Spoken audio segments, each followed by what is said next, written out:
Hello everyone. आज आपण SY BCom semester 3 methods of costing या सब्जेक्टमधील चॅप्टर नंबर 1 introductions to methods of costing illustration नंबर 4 पेज नंबर 1.19 पाहणार आहे.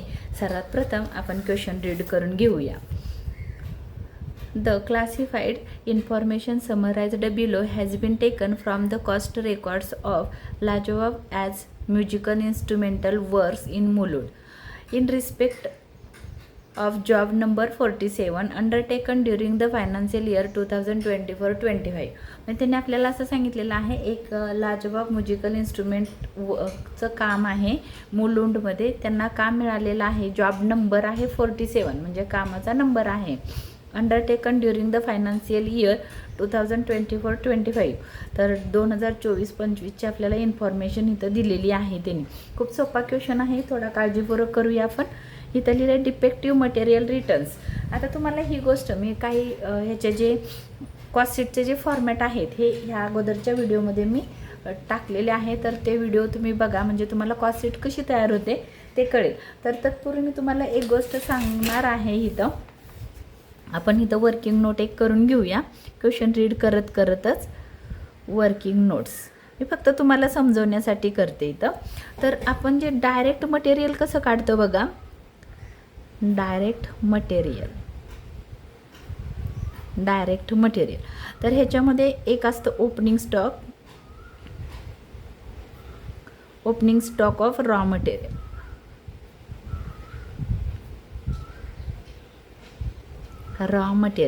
याच्यामध्ये ॲड करतो आपण purchases of raw material.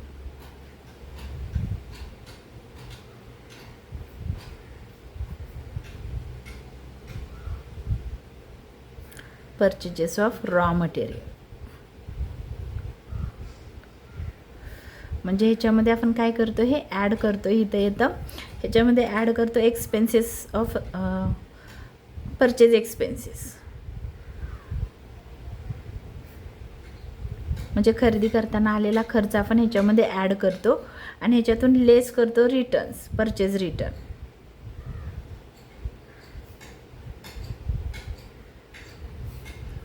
Return. आपण किंवा आपण काय करतो स्क्रॅप लेस करतो और लिहिते इथं स्क्रॅप. आणि ह्या अमाऊंटमधून परत आपण लेस करतो closing stock of raw material.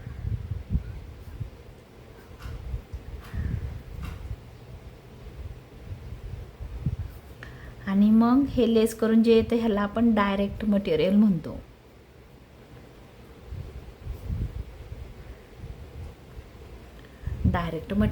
तर डायरेक्ट मटेरियल कसं काढायचं असतं तर opening stock of raw material, add purchases of raw material, add purchase expenses, less purchase return, किंवा त्याला आपण हे पण म्हणतो रिटर्न आउटवर्ड पण म्हणतो. तर हे लक्षात ठेवा.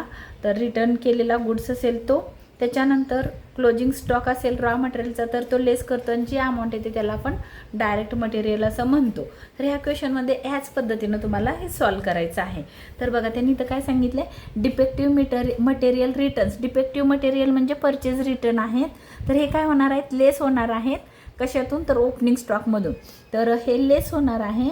बट आपण इथं लिहूया लेसचं साईन लिहिलं.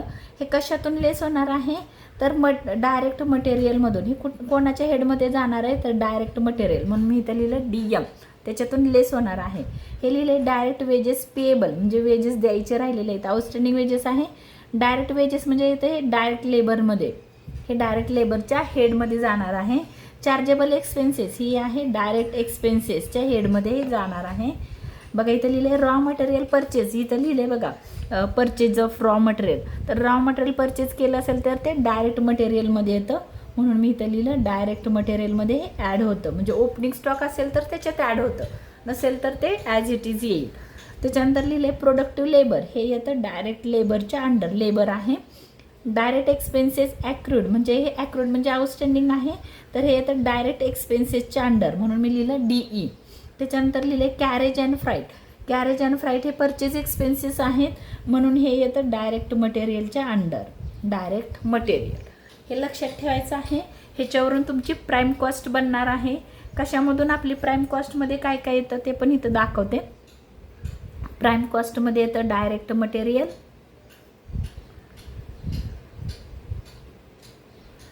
त्याच्यामध्ये ॲड होतं डायरेक्ट लेबर,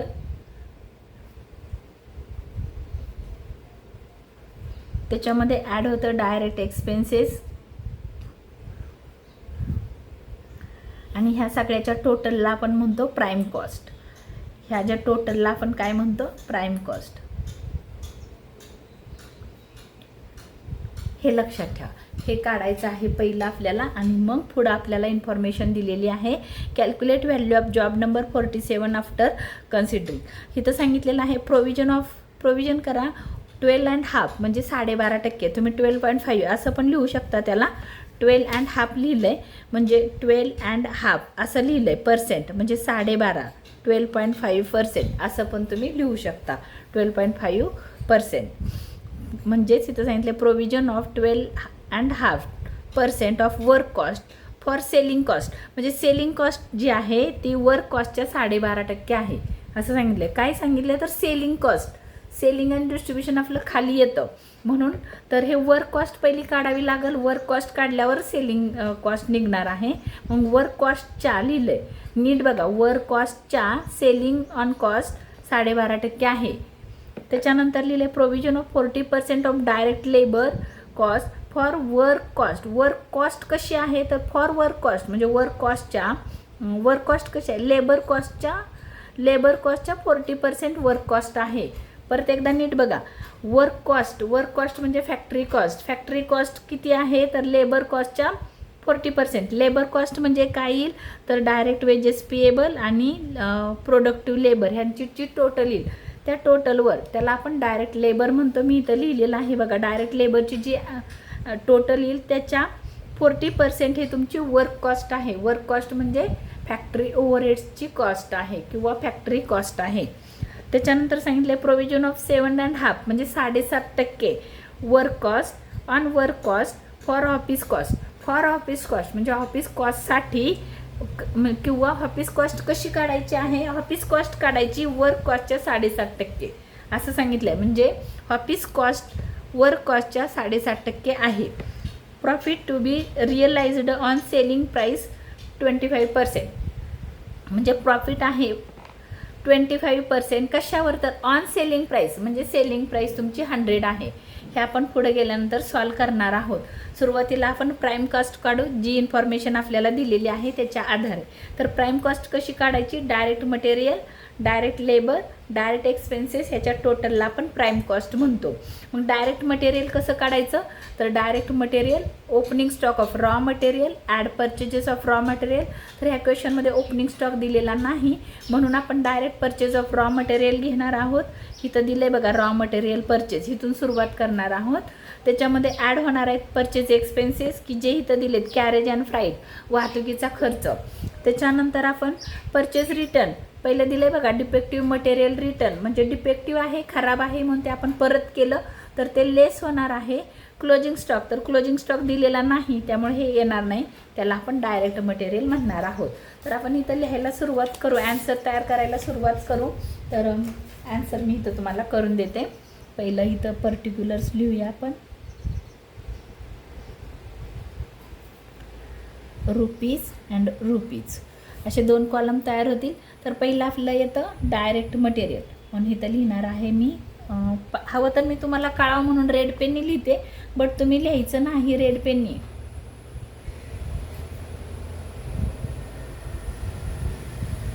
डायरेक्ट मटेरियलमध्ये काय येतं तर मी इथं तुम्हाला आता सांगितलेलं होतं ओपनिंग स्टॉक. तर क्वेश्चनमध्ये ओपनिंग स्टॉक दिलेला नाही पण परचेज ऑफ मटेरियल दिलेलं आहे.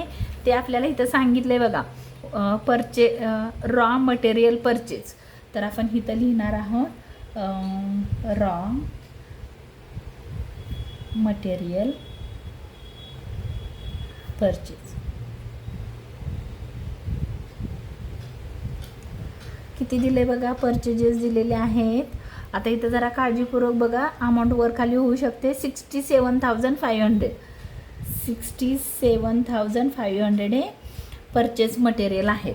तर आपण बघितलं, आता इथं तुम्हाला ओपनिंग स्टॉक दिला नाही म्हणून आपण घेतला नाही. मग आपण ॲड काय केलं, परचेजेस.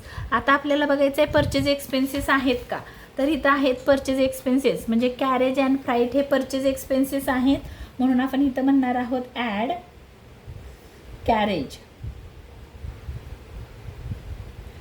कॅरेज अँड काय दिलं, अँड फ्राईट. म्हणजे रोडवरून वाहतूक होते त्याला कॅरेज म्हणतात, आणि विमानातून किंवा जहाजातून वाहतूक केली जाते त्याला आपण फ्राईट म्हणतो.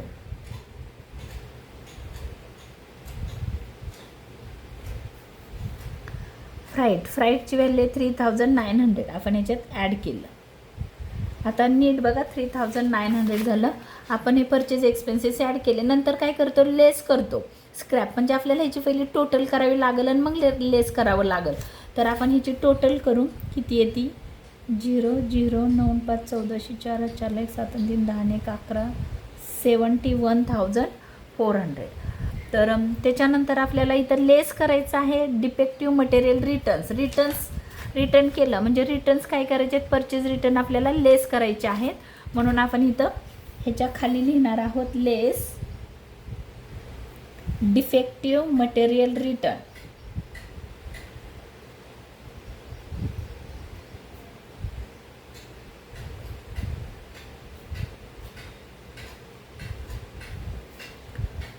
रिटर्न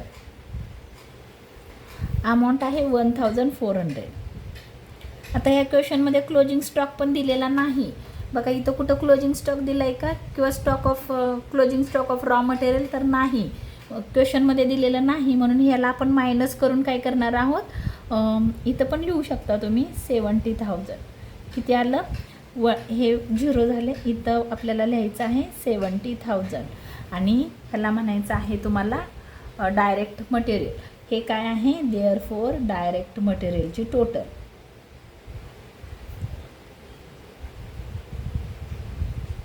आता ह्याच्यामध्ये ॲड करायचं आहे लेबर, डायरेक्ट लेबर. थांबा, रेड पेनने लिहिते मी हे.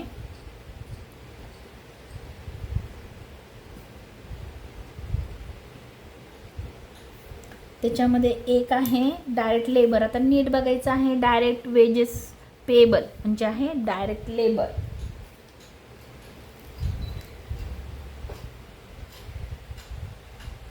Direct wedges payable.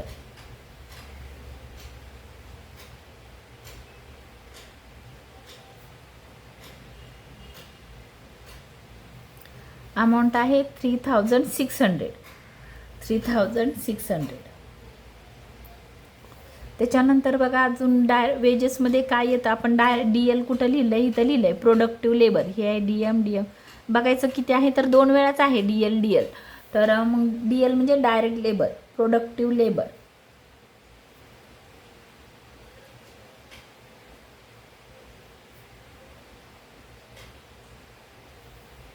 प्रोडक्टिव्ह लेबरची व्हॅल्यू आहे 21,400. 21,400 दोनच आहेत. ह्याची टोटल करू, इथं पण लिहू आणि इकडं पण लिहू. ह्याला म्हणायचं आहे डायरेक्ट लेबर. 6 4 10 10 0 8 4 3 1 4 1 5 25,000. ह्याला म्हणायचं आहे डायरेक्ट लेबर. आपण असं का म्हणतोय ह्या क्वेश्चनमध्ये, कारण त्यांनी पुढं आपल्याला सांगितलेलं आहे की डायरेक्ट लेबरवर काय काढा. बघा इथं लिहिलं आहे डायरेक्ट लेबरवर वर्क कॉस्ट निघणार आहे, म्हणजे फॅक्टरी कॉस्ट ह्या अमाऊंटवर निघणार आहे. फॅक्टरी कॉस्ट कशावर निघणार आहे, तर ह्या अमाऊंटवर. अमाऊंट आहे 25,000वर 40%. 25,000वर 40% तुमची वर्क कॉस्ट असणार आहे. म्हणून आपल्याला कळावं म्हणून आपण असं व्यवस्थित लिहिलेलं आहे. त्याच्यानंतर ॲड होणार आहे डायरेक्ट एक्सपेन्सेस.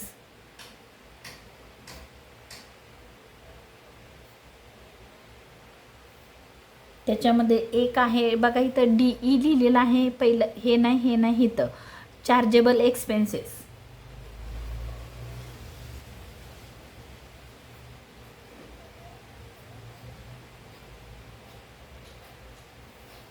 चार्जेबल एक्सपेन्सेस आहेत 13,700. त्याच्यानंतर बघा DE कुठं लिहिलेलं आहे, इथं लिहिलं आहे डायरेक्ट एक्सपेन्सेस ॲक्रूड.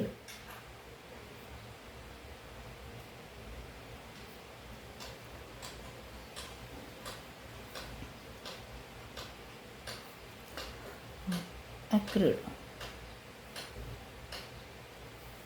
अमाऊंट आहे 1300. याची टोटल दोनच आहेत बघा, DE DE आपण लिहिलं आहे तिथं, त्याच्यामुळे लगेच समजतंय. 3 4 5 15,000. तर आपण बाहेर पण लिहूया 15,000, म्हणजे आपल्याला लगेच लक्षात येईल हे आहेत डायरेक्ट एक्सपेन्सेस.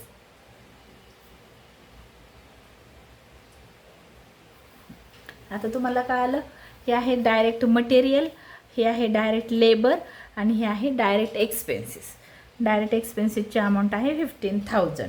ह्याला म्हणायचं आहे, आता ह्याची टोटल करायची आपण ह्या तिघांची. किती येते बघा, 3 0 5 आणि 5 10चे 0 चला 1 7 आणि 1 8 9 10 आणि 1 11, म्हणजे 1,10,000 आलं. त्याला नाव आहे प्राईम कॉस्ट. ह्याला आपण म्हणू ए. ही आली आपली 1,10,000. हे नीट लक्षात ठेवा, 1,10,000. तर ही झाली तुमची. ह्याला पण इथं टोटल करू शकता तुम्ही, 1,10,000. ही झाली तुमची प्राईम कॉस्ट. आता हे आपल्याला पुढचं कॅल्क्युलेशन करायचं आहे. तर इथं बघा, ह्याच्या खाली आहे ना, तुम्हाला मी रेड पेनने लिहिते, तुम्ही लिहू नका, तुम्हाला कळावं म्हणून मी इथं म्हणणार आहे ॲड फॅक्टरी ओव्हरहेड्स.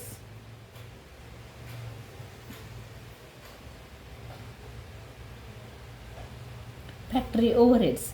आता आपल्याला फॅक्टरी ओव्हरहेड्स कसे काढायचे आहेत बघा. फॅक्टरी ओव्हरहेड्स म्हणजेच वर्क कॉस्ट. वर्क ओव्हरहेड पण तुम्ही म्हणू शकता. तर मी इथं लिहिले फॅक्टरी ओव्हरहेड्स. म्हणजे कसं काढायचं आहे, तर लेबर बघा इथं नीट डायरेक्ट लेबरच्या 40% वर्क कॉस्ट आहे. वर्क कॉस्ट म्हणजे फॅक्टरी कॉस्ट, हे लक्षात ठेवा. तुम्ही पाहिजे तर इथं पेन्सिलने लिहून ठेवा. फॅक्टरी ओव्हरहेड म्हणजे काय आहे, वर्क ऑन कॉस्ट म्हणजे फॅक्टरी ओव्हरहेड आहे. तर आपण फॅक्टरी ओव्हरहेड कसं काढायचं आहे ते इथं लिहिणार आहोत. फॅक्टरी ओव्हरहेड म्हणजेच वर्क कॉस्ट आहे. त्या ह्याला तुम्ही पाहिजे तर दुसरं पण नाव इथं लिहू शकता, वर्क कॉस्ट. बट ह्याला वर्क ओव्हरहेड म्हणतात, म्हणून आपण इथं ओव्हरहेड म्हणूया. आता ह्याच्या खाली जे येणार आहे त्याला आपण हे नाव देणार आहोत. इथं काय सांगितलं, 40% on direct labour for work on cost. तर खाली आपण इथं लिहिणार आहोत फॅक्टरी ओव्हरहेड्स. फॅक्टरी ओव्हरहेड्स लिहिताना आपल्याला काय करायचं आहे, हे लिहून घ्यायचं आहे इथं जे दिलं आहे ते. आता आपण इथं लिहू, किती पर्सेंट आहे, 40%. कसं लिहू बघते एकदा. 40% आहे तसंच लिहिते. On 40% on direct labour.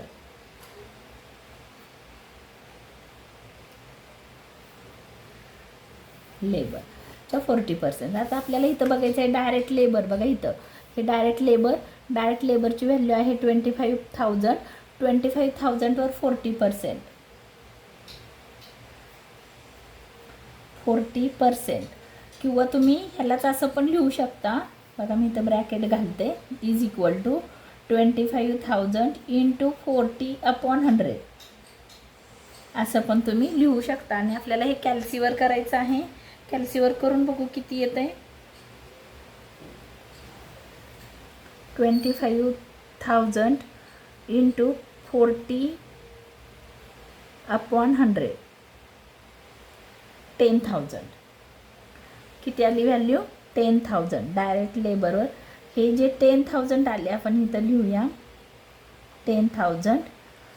आता ही टोटल करायची आहे, इथं पण लिहूया आतमध्ये. डायरेक्ट लेबर फॅक्टरी ओव्हरहेड म्हणजे फॅक्टरीचा खर्च किती आहे फॅक्टरीमध्ये, तर फॅक्टरीमध्ये 10,000 खर्च येणार आहे.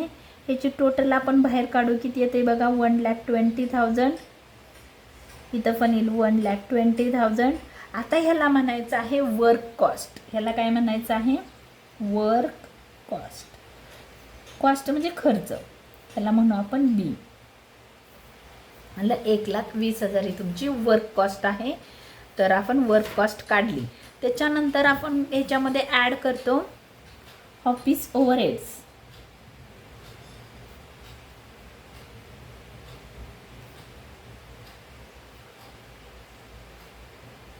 ऑफिस ओव्हरहेड्स ह्याच्यामध्ये बघा असं सांगितलं, तर नीट बघायचं आहे. ऑफिस ओव्हरहेड्स कुठे इथं आहे. ऑफिस ओव्हरहेड्स कशावर आहे तर वर्क कॉस्टच्या, म्हणजे ही जी तुमची वर्क कॉस्ट आहे 1,20,000 त्याच्या 7.5% असं सांगितलेलं आहे. मग आपण इथं लिहिणार आहोत, आहे तसंच लिहूया 7.5% ऑन वर्क कॉस्ट.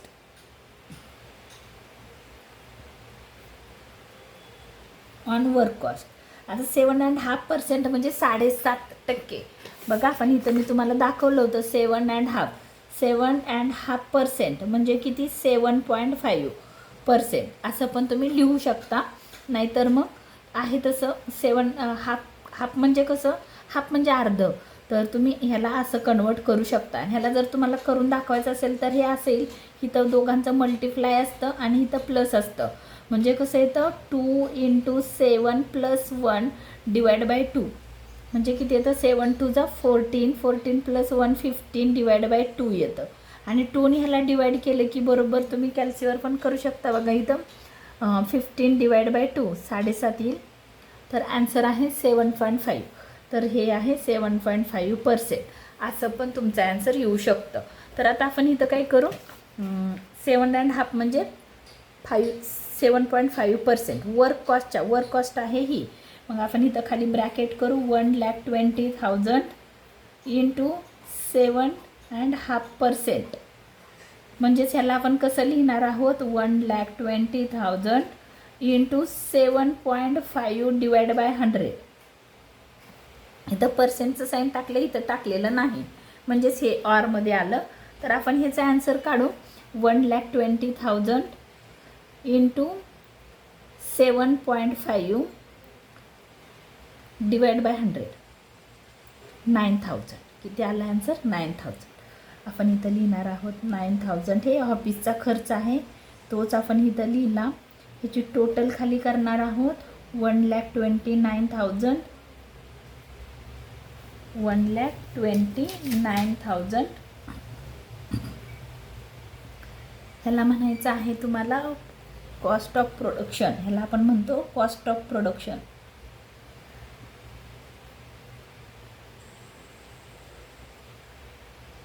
त्याने आपल्याला इथं काय द्यायला नाव सांगितलं ते बघूया. तर त्याने ऑफिस कॉस्ट लिहायला सांगितलं आहे, ऑब्लिक केलं मी, त्यालाच म्हणलं काय ऑफिस कॉस्ट.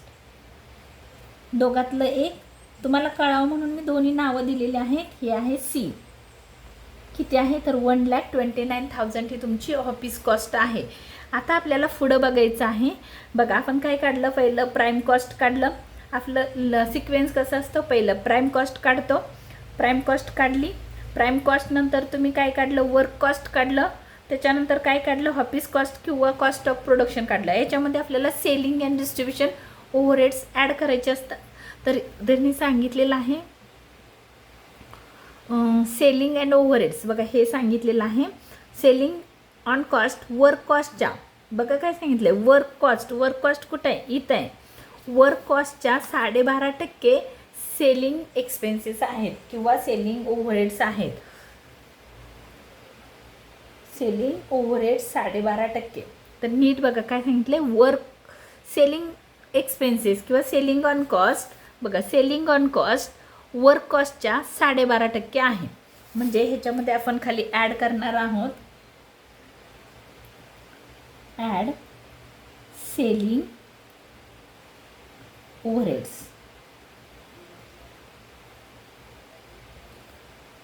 तर त्याच्यामध्ये आपण सेलिंग ओव्हरहेड्स कसं काढणार आहे, इथं लिहिले तसंच लिहूया आपण. वर्क कॉस्टच्या 12.5%, 12.5% on work cost.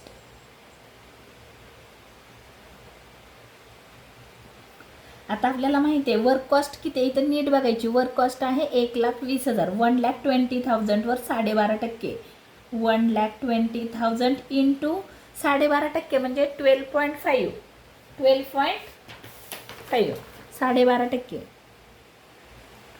Percent.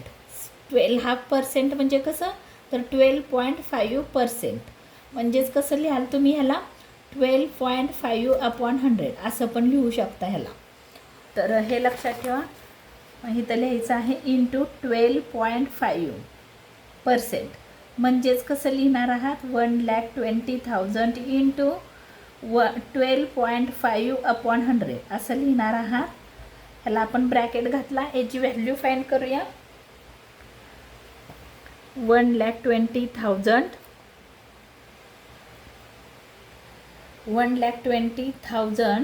Into 12.5 12.5 divide by 100 15,000 15,000 किती व्हॅल्यू आली तुमची? तर 15,000. ते आपण इथं लिहिणार आहोत 15,000. तीच व्हॅल्यू आपण इथं लिहिणार आहोत 15,000. टोटल किती आली? आता ही टोटल लिहायला आपण नेक्स्ट पेजवर लिहूया. टोटल याची, ह्या दोघांची टोटल पाहिजे तर इथं करते मी. 9 5 1400 4 हाताला 1 3 4 1,44,000. त्याला नाव द्यायचं आहे टोटल कॉस्ट. थोडंसंच राहिलं आहे, आपण ह्या पेजवर करू.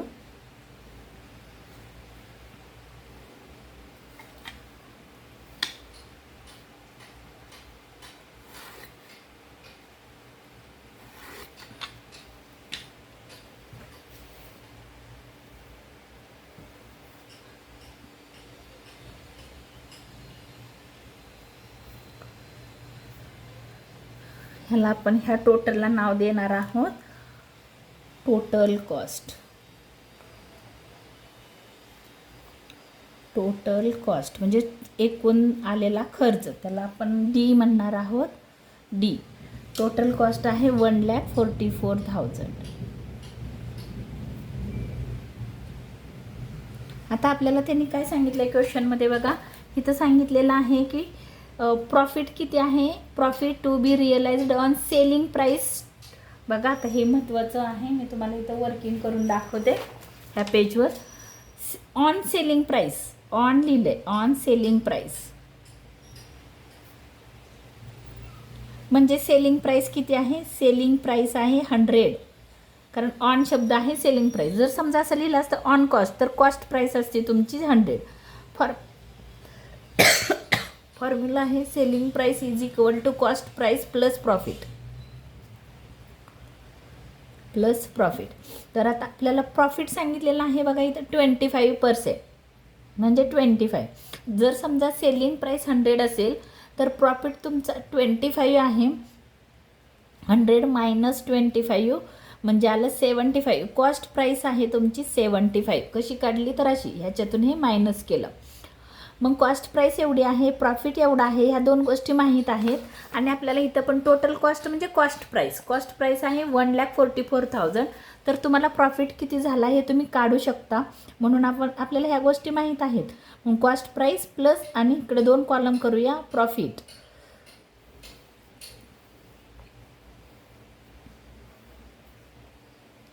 कॉस्ट प्राइस आहे 75, तेव्हा प्रॉफिट किती होता? 25. आता कॉस्ट प्राइस आहे 1,44,000. तर तुमचा प्रॉफिट किती? इथं मी क्वेश्चन मार्क दिलेला आहे. आता आपण काय करूया? प्रॉफिट काढूया. प्रॉफिट किती येईल? ह्याला उलट करायचं, रेसिप्रोकल करा. 1,44,000 डिवाइड बाय 75 आणि इंटू 25. आता आपण ह्याचा आन्सर फाइंड करूया. 1,44,000 डिवाइड बाय 75 इंटू 25. 48,000 हा प्रॉफिट झाला. काय झाला? प्रॉफिट 48,000 हा झाला प्रॉफिट. आता आपल्याला काय करायचं आहे? याच्या खाली ह्याच्यामध्ये ॲड करायचं आहे. मी रेड पेनने लिहिलेलं आहे, ते तुम्ही रेड पेनने लिहू नका. इथं लिहिते ॲड प्रॉफिट. Add profit 48,000.